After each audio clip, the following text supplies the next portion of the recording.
हाँ जी बच्चों, नेक्स्ट हम बात करने जा रहे हैं इन्वर्टिबल फंक्शन के बारे में। इन्वर्टिबल फंक्शन का मतलब ये है कि एक ऐसा फंक्शन जिसको इन्वर्ट किया जा सके, जिसका इनवर्स निकाला जा सके। तो डेफिनेशन क्या कहती है? डेफिनेशन नंबर 9 आपके पेज नंबर 15 पे मिलेगी आपको, उसको आप ध्यान से पढ़िए।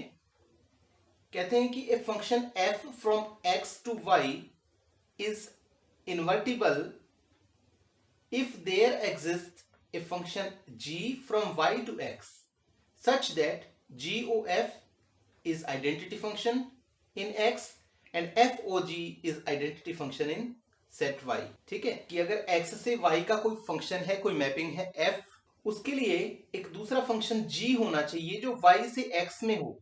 मतलब जो f का डोमेन है वो g का कोडोमेन बन जाएगा और जो f का कोडोमेन था वो g का डोमेन बन जाएगा।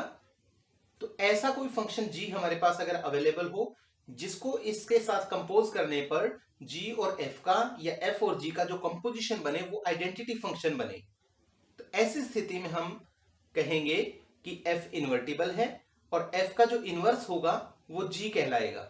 ये चीज लगभग कुछ कुछ वैसी ही है जैसे आप रेसिप्रोकल या व्युत्क्रम का कंसेप्ट पीछे छोटी क्लासेस में पढ़ के आए हो। किसी भी नंबर को मल्टीप्लिकेशन की रिस्पेक्ट में इन्वर्टिबल तब बोलते हैं जब उसको किसी नंबर के साथ मल्टीप्लाई करने पर 1 आ जाए। जैसे 5 को किससे मल्टीप्लाई करें कि 1 आए, 1/3 को किससे मल्टीप्लाई करें कि 1 आए, 2/5 को किससे मल्टीप्लाई करें कि 1 आए। जैसे हमने 5 को 1/5 से मल्टीप्लाई किया, 1/3 को 3 से मल्टीप्लाई किया, 2/5 को 5/2 से मल्टीप्लाई किया तो 1 आया। तो यहां हम क्या बोलते हैं कि 5 का इनवर्स 1/5 है, 1/3 का इनवर्स 3 है, 2/5 का इनवर्स 5/2 है। ये चीजें हम छोटी क्लासेस में पढ़ चुके हैं कि दो नंबर्स को जब मल्टीप्लाई करने पर 1 आ जाए यानी कि यूनिट आ जाए तब हम कहते हैं कि एक नंबर दूसरे का इनवर्स है। वही सेम कंसेप्ट यहां पर इस्तेमाल हो रहा है कि f और g अगर दो अलग अलग फंक्शंस हैं, दोनों को आपस में ऑपरेट करने पर, दोनों को कंपोजिशन दोनों का बनाने पर अगर आइडेंटिटी फंक्शन बन जाए तब हम कहेंगे कि वो फंक्शन इन्वर्टिबल है और एक दूसरे के इनवर्स है। f का इनवर्स g है और हम इसको g का इनवर्स इक्वल टू f ऐसा भी लिख सकते हैं। फिर बात आती है किसी फंक्शन के इन्वर्टिबल होने की प्रैक्टिकल कंडीशन क्या है। प्रैक्टिकली हम कैसे चेक करेंगे कि वो फंक्शन इन्वर्टिबल है? तो उसके लिए कंडीशन है कि function must be 1 1 and on to.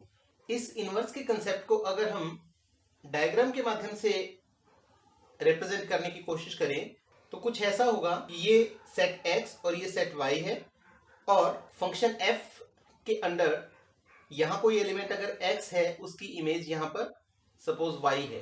Capital x को डोमेन और कैपिटल y को कोडोमेन लेके चले और इस x को प्री इमेज, y को इमेज लेके चले, तो f में तो क्या हो रहा है कि x की इमेज y है।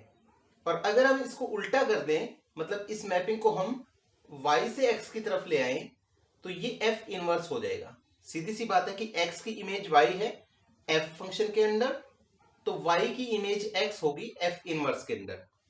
ये कंसेप्ट है इनवर्स का। तो यहां मैंने कंडीशन लिखी है कि function must be 1 1 and onto. किसके लिए? इन्वर्टिबल होने के लिए। ऐसा क्यों जरूरी है? मान लीजिए एक फंक्शन 1 1 नहीं है तो उसमें क्या होगा कि x सेट के दो या दो से ज्यादा एलिमेंट्स की y सेट में सेम इमेज होगी। किस फंक्शन के अंदर? f फंक्शन के अंदर। अब जब हम इसको उल्टा करेंगे, उल्टा करने पर क्या होगा कि इस एलिमेंट की ये इमेज भी होगी और ये इमेज भी होगी। मतलब इसको उल्टा अगर कर दिया जाए तो y डोमेन बन जाएगा और x जो है वो दूसरी साइड जाके कोडोमेन बन जाएगा। यहां सपोज x है, y है, दोनों की इमेज z है, तो जब हम इनवर्स पे जाएंगे, उल्टा करेंगे इसको, तो z यहां आ जाएगा और इसकी दो इमेजेस बन जाएंगी x और y। अब यहां देखिए, अगर मैं इसको f इनवर्स से डिफाइन कर दूं तो इनफैक्ट ये क्या है कि एक रिलेशन तो है लेकिन ये एक फंक्शन नहीं है, क्योंकि फंक्शन के लिए जरूरी था कि एक एलिमेंट की एक ही इमेज हो, उसकी दो या दो से ज्यादा इमेजेस ना हो। इसलिए अगर कोई फंक्शन मैनी वन फंक्शन है तो उसका इनवर्स करने पर जो रिलेशन बनेगा वो फंक्शन नहीं कहलाएगा। इसका मतलब फंक्शन का 1 1 होना जरूरी है। मैनी वन फंक्शन का इनवर्स एग्जिस्ट नहीं करता। ठीक इसी प्रकार से मैंने एक और एग्जांपल लिया है। मैंने यहां लिखा कि फंक्शन ऑन टू भी होना चाहिए इन्वर्टिबल होने के लिए। तो यहां मैंने एक ऐसा फंक्शन लिया जो ऑन टू नहीं है, इनटू फंक्शन का एग्जांपल ले लिया।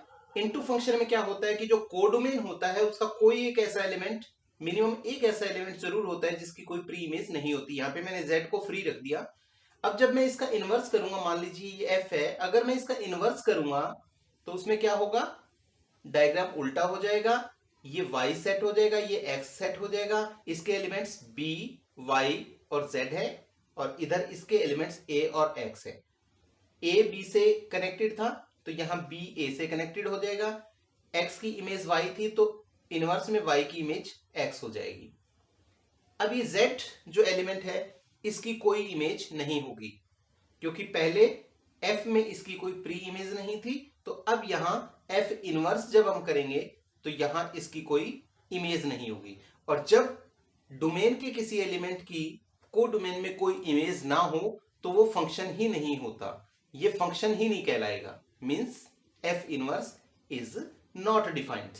तो यहां से हमें यह भी क्लियर हुआ कि कोई फंक्शन अगर ऑन टू नहीं है तो उसका इनवर्स करने पर जो रिलेशन बनेगा वो फंक्शन नहीं होगा। Means function must be 1 1 and onto be invertible.